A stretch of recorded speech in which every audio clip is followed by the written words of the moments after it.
So, do you know Jeff Bezos? He left his hedge fund job to start Amazon. Why did he do it?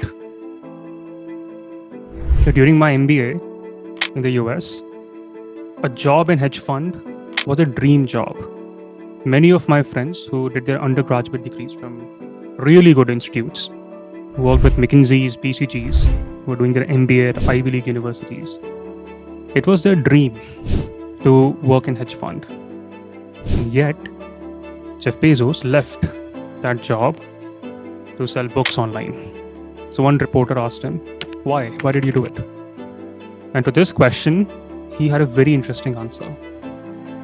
And his answer was, when I'm looking back on my life, all I want is to minimize the number of regrets in life. Simple. Later on, this became a regret minimization framework. But what does it mean?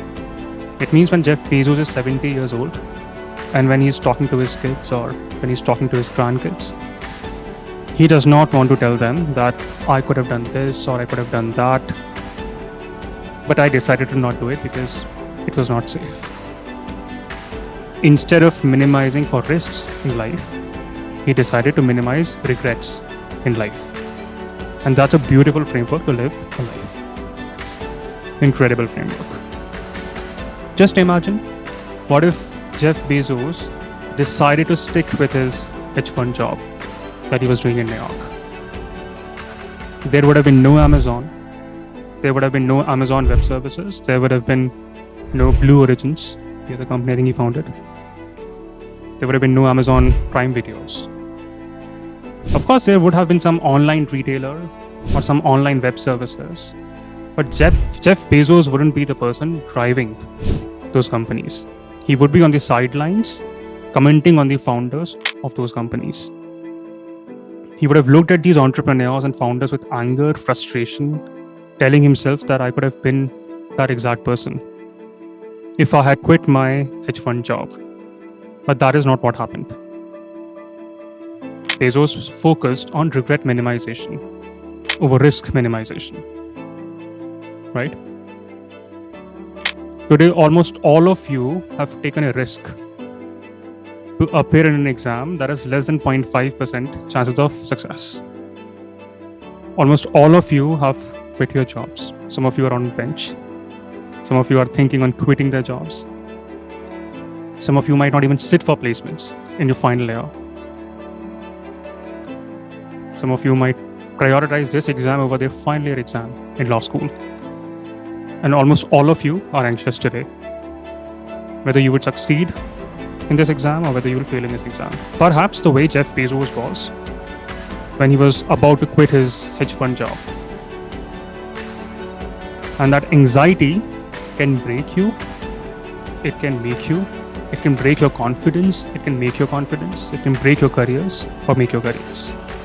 One wrong circle in the OMR has the potential to ruin not just 1 year of your life, but also has the potential to destroy your confidence. Millions of UPSC aspirants will go on to write their prelims, mains, interviews with this mindset. And they all will fail. Why? Because they are so much under pressure. Not just in physics or chemistry. It is incredibly difficult to perform so well in any stage of life if you're crumbling all the time under pressure of what to do, when to do. With such mindset, will you be able to focus on the core? And therefore, we have to pledge one thing to ourselves today. That the attempt in 2024, or whatever that year is, whenever you write the preliminary examination, that year is going to be my first and only attempt in this examination. I'm not going to write this exam just to give it a try. My parents will tell me, just give it a shot. No. Whenever you're writing that exam, whenever you're spending money, time, emotions, not just try for this exam, you have to crack this exam. If I clear it, well and good. If not, I will pivot. I will not waste my 5 years on this exam. And I will assure you that you will have all the guidance, all the resources to clear this exam in one go. But if for some reason that does not happen, please do not stick with this exam forever. Don't make this a 5-year plan. Because unlike Jeff Bezos, you do not have a degree from Princeton University. If Jeff Bezos had failed in launching Amazon, he could have gone back to working in consulting or business or hedge fund or private equity. Because he had ancillary skill sets. Right? Regret minimization needs to be looked in sync with risk minimization.